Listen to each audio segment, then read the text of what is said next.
Thor is crashing at my apartment. At first I thought he was just a committed cosplayer with a drinking problem. Turns out he's the real freaking god of thunder. Now he won't leave. You and I both know bro gotta pay rent. How did it end up here? Well, this is how it started. It was Friday night. I had just survived another day with my third graders. One kid licked a glue stick and swallowed a cotton ball. Another tried to flush a lunchbox down the toilet. You know, whatever you feel like doing when you're 8 years old. Fart in class, ride your bicycle into a lamppost. Fun stuff. I really need a beer. So I met up with my buddies at this sports bar. Wings were half off, the game was on, good vibes. That's when I noticed him. Big guy, huge, sitting at the end of the bar, surrounded by empty pint glasses like he was on a mission. Long blonde hair, dressed in some kind of medieval cosplay armor, with chest plate, red cape, and everything. I mean, it's ridiculous, but at the same time, looks really good on him. I leaned over to my buddy. Hey, is Comic-Con in town? Just then, he slammed another beer and yelled something like, "Another round! The pain of love must be drowned." I couldn't resist. I walked over, mostly out of curiosity, and asked, "Hey bro, you into LARP or something? That costume's insane." He looked me dead in the eyes and said, "I am Thor, son of Odin, breaker of storms,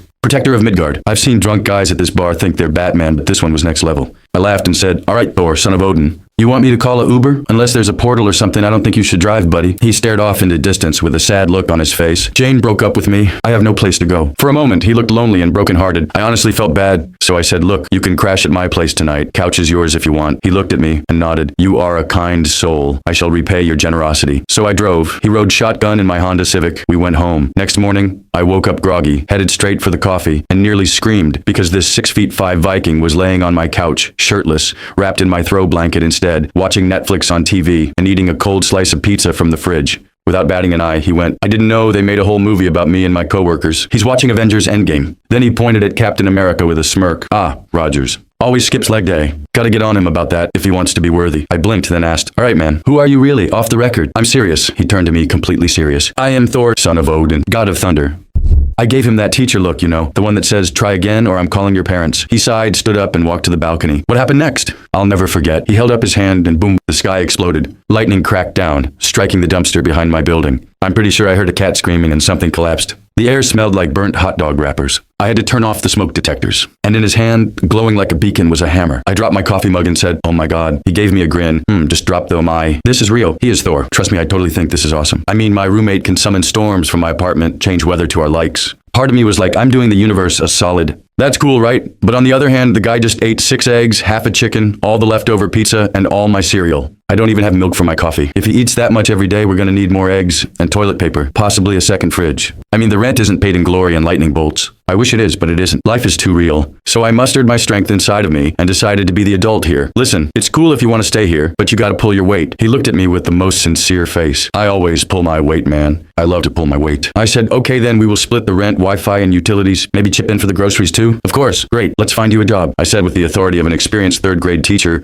Honestly, I'm kinda excited about the idea. "Yes, I will secure honorable labor on Midgard." He raised his hammer with enthusiasm. We were pumped. Well, things did not go exactly smooth as planned. First, we tried the little coffee shop around the corner. He showed up wearing my button-down shirt before I lost weight, which still barely fit, slicks his hair back and calls himself Barista God. He almost knocked over the tip jar when trying to figure out the espresso machine, but he put in the effort and was getting the hang of it. Then this lady walked in and ordered grande iced half-calf oat milk latte with 2 pumps sugar-free vanilla. He squinted at her and, like a true god, asked his counsel for clarification. "Speak plainly, lady. Do you want milk or not?" They let him go with a muffin. Next, we tried the mall security gig. He looked the part, doesn't he? So we figured why not. They gave him the uniform, badge, earpiece, everything. It's great, but things went sideways faster than expected. A teenager spotted him and thought he was Chris Hemsworth, asked to take a selfie with him. He not only took a selfie, but also did a street interview and a TikTok dance. Like, "Yo, yo, yo, what's up? Thor here. I don't work for Marvel, I work for the mall." The clip went viral overnight. People from everywhere started showing up. By noon the next day, the food court looked like a Comic-Con meet and greet. The mall had to hire another security guard just to control the crowd. So yeah, that didn't work out.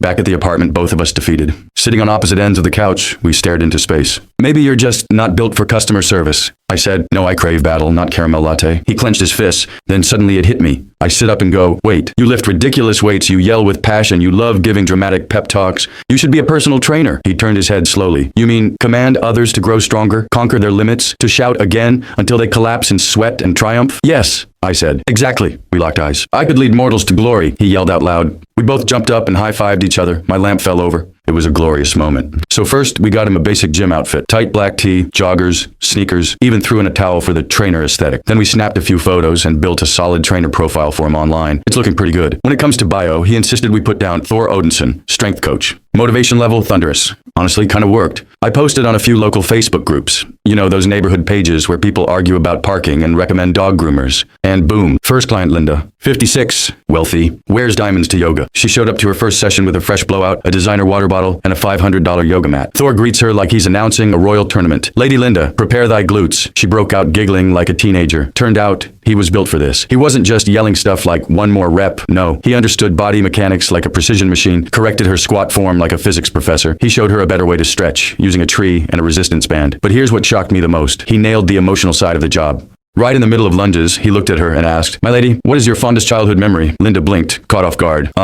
When I was 7, my dad took me to my first carnival. There was this ride called the Fireball, kind of a mini roller coaster. It was so fun. I remember feeling like I was flying. Thor nodded, full sincerity. Majestic. For me, it was when I lifted my brother Loki over my head, spun him 6 times, then threw him off the cliff of Mount Asgard after he tried to kill me at age 7. Good times. Linda stared at him, slightly horrified. He clapped his hands. Let's relive those magical moments. Charge toward me, she hesitated. Run, my lady, faster. Linda started jogging. Now jump, and then it happened. Thor lifted her into the air, Dirty Dancing style. Spun her, not once, not twice, 3 full spins. You could hear the sheer joy in Linda's scream echo across the park. He landed her gently on her feet like a kid setting down his toy airplane. She just stood there, breathless, glowing, and said, "That was the most alive I've felt since 1993. Linda immediately texted everyone. And by everyone, I mean her wine club, her book club, her plastic surgeon, and whatever mysterious society wealthy women use to summon Pilates instructors. The next day, Karen, fresh from divorce with $10 million settlement, booked a session. Then Marla from the yacht club signed up, and Christy, a retired Broadway dancer, called him Thunderbuns. One guy named Steve joined too, a finance guy in his 40s who lasted 5 push-ups before crying into a protein shake. Thor was officially in business. He got 5-star reviews and built a long waiting list. He started bringing a Bluetooth speaker to blast 80s training montages. Even came up with a slogan, "Feel the burn of the gods." I'd come home from school and see him doing shoulder presses with kettlebells and quoting Rocky. You know what? Rent was paid. We celebrated our success at the sports bar where it all started.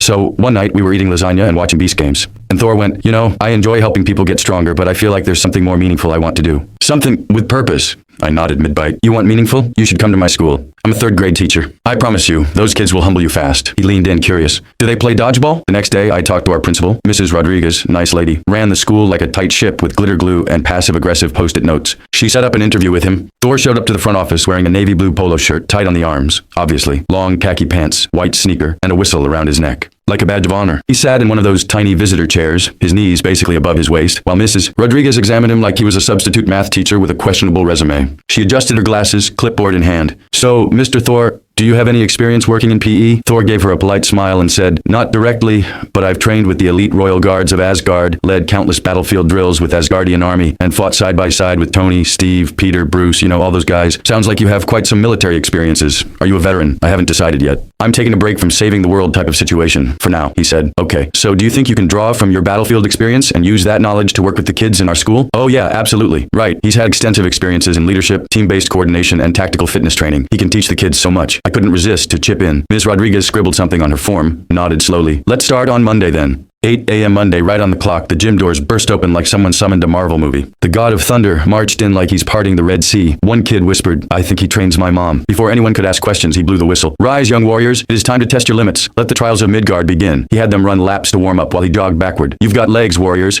Use them before I summon lightning to your sneakers." A boy raised his hand. "Is this Fortnite PE?" "The storm is coming. The eye of the storm is closing in. Everyone, run," he bellowed. And then, of course, apparently Coach Thor doesn't believe in mild roleplay. He raised one hand toward the ceiling. Boom! A real thunderstorm rolled in outside. Lightning flashed. The sky darkened over the gym roof. Thunder rumbled like a boss fight was about to drop. The kids literally lost their minds. "Where's my squad? I need medkits. Revive me. Hurry." It's so chaotic, the janitor poked his head in to check if everything was okay. Coach Thor stood in the center of the gym, split the class in 2 groups. "This is Team Valkyrie, and this is Team Thunderstrike. And we're gonna play dodgeball." He stepped onto the court holding a red rubber ball like it was forged in a dwarf star, shouting, "This is no ordinary sphere. This is the symbol of strength and power. Respect it. Command it." He demonstrated the Thunder Curve, a throw where he launched the ball, then whistled and it curved midair like it was coming back to him. The kids gasped. One kid yelled, "He has aimbot." He told the kids they need to channel their energy through the wrist and listen to the bounce, and it's important to shout out a command phrase as they release the ball. Speak to it as you throw. Say, "Return to me," or "Fly, mighty sphere. Make it yours." A tiny girl with glasses screamed, "For Asgard," and launched the ball so hard it popped a kid's juice box in his backpack. Thor looked proud. "Yes, Anna," like a thunderbolt. One kid, Diego, caught a ball thrown by Thor, immediately got swarmed like a hero returning from battle. The gym was lit, kids chanting, balls flying, thunder booming outside. It wasn't just PE,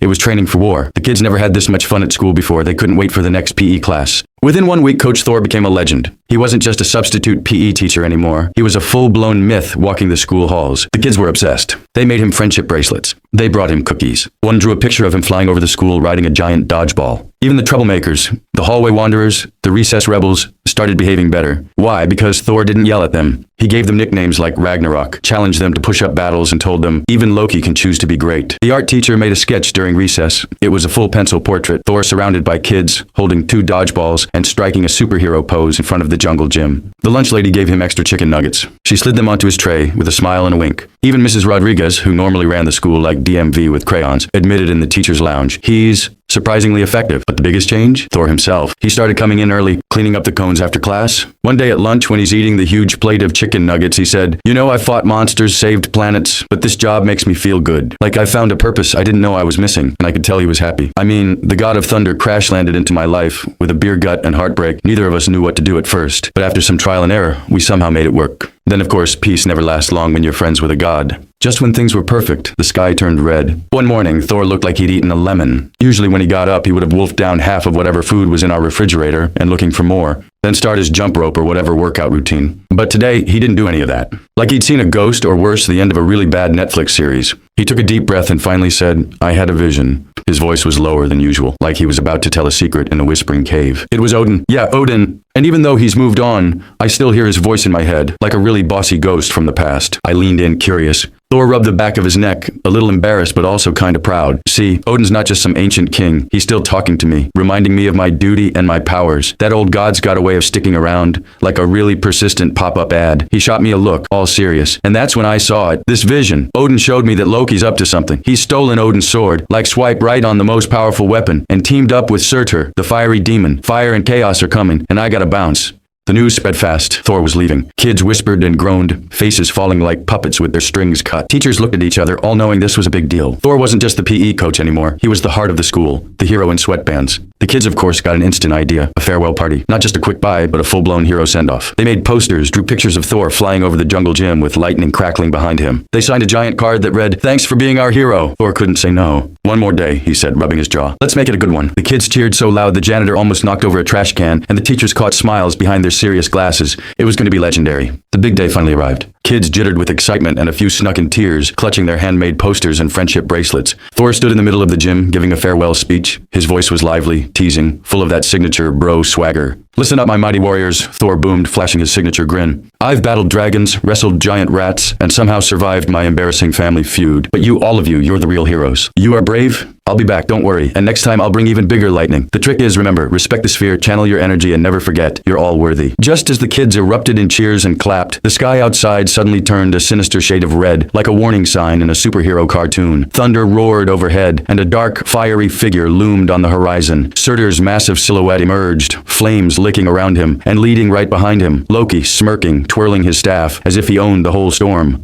Surtur didn't waste any time. With a roar that shook the gym walls, the fire demon launched his attack. Flames burst from his hands like fiery comets, streaking toward the school. Kids screamed and dove for cover under tables and bleachers. Teachers yelled for everyone to stay calm and evacuate. But there was no stopping the chaos. Without hesitation, Thor reached for his hammer. The mighty ancient weapon was crackling with static, glowing with streaks of blue and white like a lightning storm trapped in metal. With a thunderous shout, he hurtled into the sky, the rush of wind whipping past his face, deafening like a symphony of thunderclaps. "Hey, fire for brains!" Thor yelled, voice booming through the chaos. "Back off from the school!" Surtur was poised to wipe out the school. His enormous fiery form cast an ominous glow over the playground. Kids' eyes widened as the heat rippled toward them, curling their hair and making them squirm from the heat's intensity. Thunder cracked above like a giant's fist pounding the clouds, while lightning sliced across the sky in jagged, brilliant arcs, blinding and deafening all at once. The air was thick with the smell of ozone and scorching fire. Sparks and ash fluttered down like deadly confetti as lightning and fire collided in midair, illuminating the darkened sky with flashes of blue and orange. The clash of elemental titans echoed across the neighborhood, a battle for the ages playing out amid a storm of smoke and roaring thunder. Thor swung his hammer in a wide arc, lightning surging from its tip to strike Surtur head-on. The demon staggered,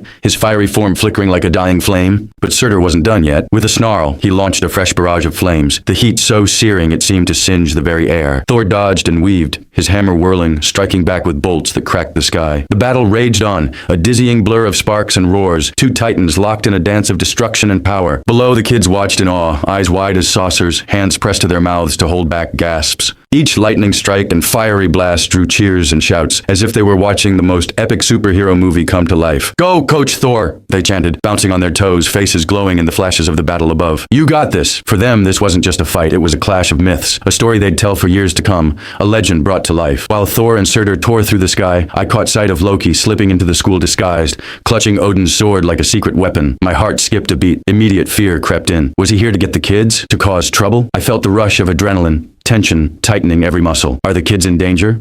In that split second, under the weight of the moment, I knew I had to think fast. Instead of panicking, I stepped forward, voice steady but firm. "Bet you can't coach these kids better than Thor," I challenged, the words spilling out before I even fully understood where they came from. It was a gamble, but it was the only way to block him, to keep the kids safe. Loki's lips curled into a smirk, smug and competitive. His whole life's goal was to one-up his big brother, to prove he was the better son. The chance to beat Thor at his own game? Impossible to resist. "You're on," he said, rising to the bait. Loki's eyes sparkled with mischief as he launched into his show. First he waved his hands, and shadow puppets emerged, flying dragons, wolf packs, and eerie figures that seemed to leap and grow across the gym walls. The kids all gasped and giggled, mesmerized by the illusions. Next, he twirled his staff, and suddenly the gym was filled with flickering flames and smoky shapes. Shadows danced around him, forming the silhouette of a fierce, roaring lion, only to morph into a swirling vortex of light and fire. The air crackled as Loki manipulated the shadows with a flick of his wrist, making them twist and ripple like liquid darkness. Then, with a mischievous grin, he began to shapeshift. His form flickered, and in a blink, he became a fiery demon, with glowing eyes and a tail of smoke. He hovered a few inches above the ground, levitating dodgeballs around him, sometimes tossing them, sometimes dodging them with flair, all while doing a slow, exaggerated bow to the kids' applause. Loki threw in a few quick, mind-bending illusions, his hands weaving in the air, creating doubles of himself that disappeared and reappeared, confusing everyone in the room. The kids cheered wildly, totally obsessed with his tricks. His pride exploded. This was his moment to shine, and he relished every second of it. Meanwhile, I watched cautiously, waiting for my chance, my fingers inching toward Odin's sword on the floor. When Loki was immersed in his grand performance, I made my move, quiet, swift, slipping over and grabbing the sword before anyone realized.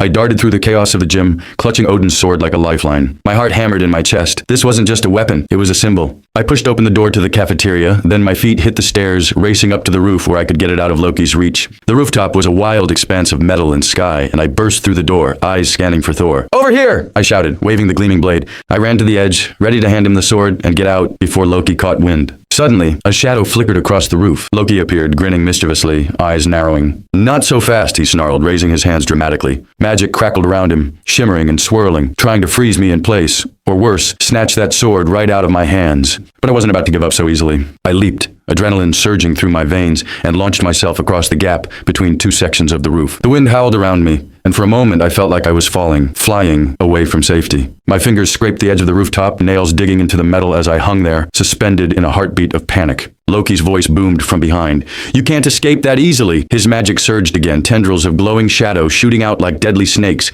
aiming to snatch me back or trap me forever. I swung my legs, kicking off with everything I had, propelling myself over the edge and toward the next rooftop section. My chest heaved as I scrambled across the uneven surface, each step a fight against falling, against being stopped. The wind whipped at me and the world tilted, those few seconds feeling like an eternity. But I clung to the hope that this stolen moment might be enough to get the sword to safety. With a final, desperate leap, I launched myself onto a sturdy vent pipe, then quickly scrambled over the edge. Safety was just within reach. Below, the school stretched out, and behind me, Loki roared, his magic flickering like wildfire. I held the sword tight, ready for whatever came next, because I knew Loki wouldn't give up that easy. Not when he was so close, and I had just one shot to keep the danger away from the kids. Thor's eyes locked onto me as I hovered on the rooftop, breath ragged, holding Odin's sword tight. The chaos below still raged, but I knew this was the moment. I took a deep breath, steadied my nerves, and with all my strength, hurled the sword straight at him. Time slowed as the blade spun through the air, catching the dying sunlight like a shard of lightning. Thor's arm shot out, lightning flickering around his hand. Without hesitation, he snapped his wrist and caught the sword mid-flight, fingers gripping the hilt like he was born for this moment. "For Asgard!" Thor roared, voice echoing across the rooftop as he swung Odin's sword in a sweeping arc. A brilliant flash of light erupted from the blade, electric blue and crackling with divine energy. Thor drove the sword into Surtur's massive form, piercing through the fiery beast with a thunderous force. The flames blazed higher, then, with a deafening explosion, Surtur was banished. In a burst of crimson smoke, the fire giant vanished, the destructive silhouette dissolving into nothingness as the realm closed behind him, locked away where he could do no more harm. The students stared in stunned silence, then burst into cheers. Clapping and shouting, they rushed toward the edge of the rooftop, peering over the side as if expecting Surtur to reappear. "He's gone! He really did it!" a kid squealed, eyes sparkling with awe. Meanwhile, the teachers gathered behind them, exchanging breathless glances and nodding approvingly. One teacher wiped sweat from her brow and chuckled. Well, that's one way to end a school day. A few kids even started chanting, "Thor! Thor! Thor!" their voices echoing across the rooftop, celebrating their hero's victory. Thor lowered Odin's sword, a wide grin on his face, the glow of victory shining in his eyes. Loki stood frozen, his eyes darting between the cheering kids and the empty space where Surtur had been. He knew his game was up, and defeat flickered across his face. He was ready to flee, to slip away into the shadows and plot his next move. But before he could vanish, a crowd of kids rushed toward him, faces alight with excitement. "Do the magic tricks again," they chorused, clapping and giggling. "Show us more." Loki blinked, taken aback by the sudden adoration. For a moment, he looked almost emotional, a hint of vulnerability in his eyes. Then his cheeks flushed and he ducked his head, trying to hide a pleased smile. It was clear he wasn't used to this kind of attention, but he liked it. Thor saw his chance and stepped forward, a gentle expression on his face. He didn't want to fight Loki in front of the kids, didn't want to set that example. Instead, he wanted to show them what it meant to be a brother, a real brother, with kindness and forgiveness. He wrapped an arm around Loki's shoulders, pulling him into a tight hug. "This is my mischievous brother," Thor announced to the kids, his voice warm with affection. "He can be a real pain sometimes, but we love each other. That's what family does." Then he leaned in close to Loki, whispering so only he could hear, "No more games. I mean it." A final warning, but one tempered with love.